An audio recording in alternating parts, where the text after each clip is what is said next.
દોસ્તો હું લઈને આવી ગયો છું ફાઇનલી આ બુક યુવાની જે પીએસઆઈના પેપર 2 માટે છે. જે દોસ્તો કેમ છો? તો સ્વાગત છે મારું નવા વ્લોગમાં. તો અત્યારે હું ફ્રેશ થઈ ગયો છું અને 8:30 થયા છે. તો તૈયાર થઈને થોડુંક નાસ્તો કરીને લાઇબ્રેરી જવા નીકળીશ. તો વ્લોગમાં બન્યા રહો.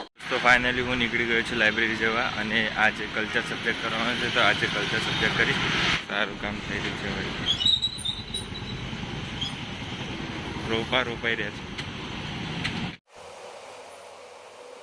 તો ફાઇનલી હું લાઇબ્રેરીમાં આવી ગયો છું અને આજે આવીને મેં કલ્ચર સબ્જેક્ટ વાંચ્યો અને પછી એનું ફાસ્ટ રિવિઝન કર્યું. હું અત્યારે આવ્યો છું ઘરે જમવા અને જમીને આજે થોડું કોલેજમાં કામ છે તો કોલેજમાં જવાનું છે અને બુક લાવવાની છે એક યુવાની પીએસઆઈના પેપર 2 માટેની, જે લખવા માટેની છે, પ્રેક્ટિસ કરવા માટે એ બુક લાવવાની છે. તો એ લઈ આવો. દોસ્તો હું લઈને આવી ગયો છું ફાઇનલી આ બુક યુવાની જે પીએસઆઈના પેપર 2 માટે છે, જે ગુજરાતી અને અંગ્રેજી બંને લખવાનું છે એના માટેની પ્રેક્ટિસ કરવાની છે. તો આજે હું તમને બતાવીશ કે આ બુક કેવી છે અને તો થોડા દિવસમાં આ વાંચીને રિવ્યૂ બી આપીશ કે આ બુક લાવવી જોઈએ કે ના લાવવી જોઈએ. તો ચાલો ત્યારે આનું બુકનું ઉદ્ઘાટન કરીએ કે કેવી છે.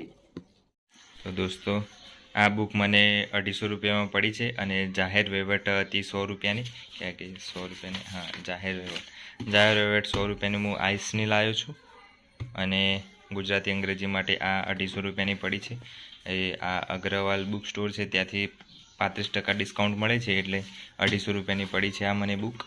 જો કે ઓનલાઈન તો આ બુક કંઈક 300 કે 350 એટલાની બતાવતી હતી પણ મને સસ્તામાં પડી છે. જોઈએ, હા, 320. દેખો 320 રૂપિયા છે.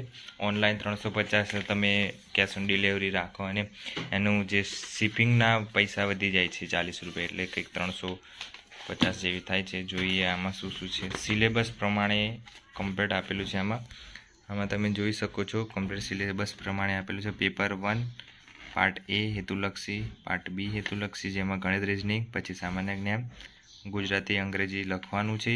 એમાં ગુજરાતી ભાષામાં 70 અને અંગ્રેજીના 30, ટોટલ 100 માર્ક્સનું એ થાય છે અને આખું ટોટલ 300 માર્ક્સનું પેપર છે. 6 કલાક, બરાબર. પેપર 1 અને પેપર 2. પેપર 2માં શું શું લખવાનું છે? ગુજરાતીમાં essay, passive writing, compositions, report writing, letter, પછી અંગ્રેજીમાં passive writing, composition, translate Gujarati તો અંગ્રેજી, એ કરવાનું છે. તો સિલેબસ પ્રમાણે કમ્પ્લીટ આપેલું છે. આમાં મારી જોડે પીએસઆઈનો સિલેબસ પણ પડેલો છે તો બતાવો. આ રહ્યો સિલેબસ. નિબંધ આમાં બી નિબંધ છે. પછી સંક્ષિપ્તીકરણ, તો સંક્ષિપ્તીકરણ, ગદ્ય સમીક્ષા, અવલેખન, પત્રલેખન, આમાં 2 અવલેખન, પત્રલેખન, બધા 5 ટોપિક આમાં કવર થઈ જાય છે. અને અંગ્રેજીમાં બી આ 3 ટોપિક છે તો આ 3 ટોપિક બી કવર થઈ જાય છે. એટલે બેસ્ટ બુક છે આ. અને જેમાં નિબંધમાં કેવી રીતે લખવું, એના નિબંધના પ્રકાર, માળખું, નિબંધ લેખનમાં ધ્યાન શું રાખવું, વિદ્યાર્થીઓની મૂંઝવણના પ્રશ્નો, આદર જવાબ માટે રૂપરેખા, મહાવારાના પ્રશ્નો, અગાઉની પરીક્ષામાં પૂછાયેલા પ્રશ્નો, બધું આમાં આપેલું છે. સેમ આમાં ને આમાં એ બેઠું એવું જ છે. આમાં પણ એવું જ છે કે વિદ્યાર્થીઓને કોઈ બી પ્રોબ્લેમ ના થાય, કેવી રીતે લખવું, કેટલા લેન્થમાં લખવું, બધું જ આમાં ડિટેલમાં સમજાયેલું છે. પત્ર કેવી રીતે લખવું, બધું આમાં આવેલું છે. તો આ જે નિબંધ છે એ આ રીતનું છે બધું. આ બુક એકદમ બધી રીતે પીએસઆઈ માટે જ ઉપયોગી છે. પીએસઆઈના પેપર 2 માટે આ બુક ખૂબ સારી ઉપયોગી થશે એવું મને લાગે છે.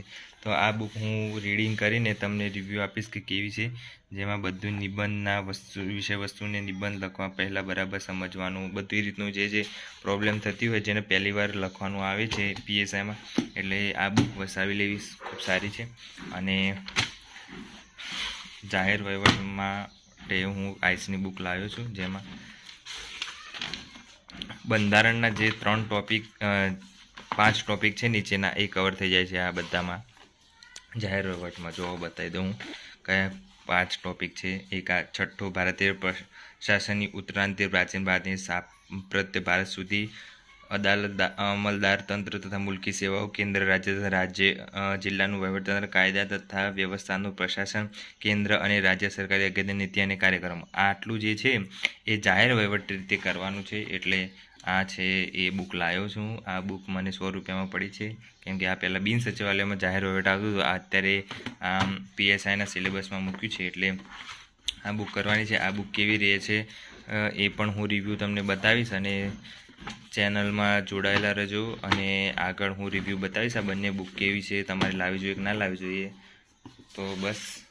તો બસ આજ માટે આટલું જ હતું. અને જો તમને આ બુકનો રિવ્યૂ જોઈતો હોય તો હું અલગથી પાછો વિડીયો બનાવીશ. અને મોસ્ટ ઓફલી અત્યારે બધા યુવાની જ બુક પ્રિફર કરતા હોય છે, એટલે યુવાની સારી આવે છે. બધું કમ્પ્લીટ આમાં વિષય વસ્તુ આ બતાવી છે.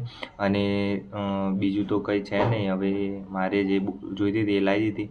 હવે કલ્ચર મારે ઓનલાઈન જ કરવું પડશે કોઈક, અને ગુજરાતમાં કલ્ચર તો જોઈએ હવે કોનું સારું આવે છે, પણ લાવવાની છે એ બી બુક. અત્યારે આ સિલેબસ બધું પૂરું થઈ ગયું છે, પણ હજી રિવિઝન બાકી છે, રિવિઝન કરી લઈશ. અને આ આન્સર રાઇટિંગની પ્રેક્ટિસ કરવાની છે PSIમાં પેપર 2 માટે, એટલે આ બુક લાવી દીધી છે મેં કાલે. અને હવે જોઈએ, હવે પ્રેક્ટિસ કરીએ. અને આજ માટે આટલું જ હતું. જો તમને વિડીયો પસંદ આવ્યો હોય તો લાઈક કરો, શેર કરો અને સબસ્ક્રાઈબ કરો. અને મળીએ નવા બ્લોગમાં. Thank you.